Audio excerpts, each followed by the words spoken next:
Today we are in Atlantic City, right by the water, and what we're going to be doing is using a quadrocopter with a camera on it to get imagery of existing conditions.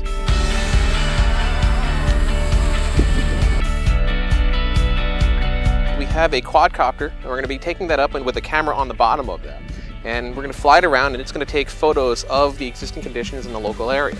Once we have those photos, we're going to upload those to the cloud, and then using the processing power of a lot of different computers as opposed to just the one that I have, it's going to stitch all these photos together.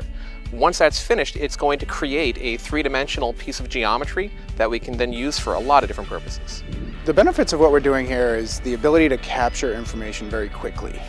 For our customers, it's expensive to capture data, and the more data they have, the better decisions they can make throughout their processes.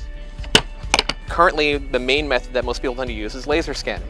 The problem with this is it's a little expensive and it can take some time to set up. It's getting better, but this is much lower cost. It's much easier to deploy. You can get angles that you just can't get with laser scanning. So the benefit of this is that they can very quickly create a model of the environment that that new project is going to be placed in. Data collection is what it comes down to.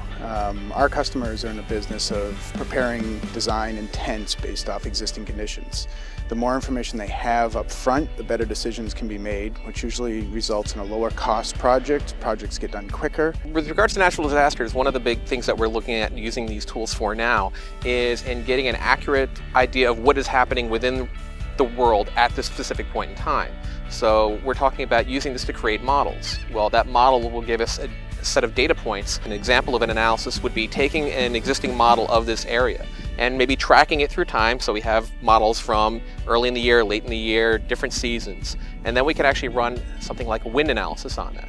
Over time, we can use technology to compare data. So if something was collected today, tomorrow, next week, next month, we can then overlay that information through aerial imagery, through 3D models, and provide analysis on what's changing and what might happen if something else, such as a natural disaster, does come along. After the damage is done and the architects and the design community come in to try to rebuild the area, the technology is useful because now they understand, okay, well, during that crisis, what areas got hit the most?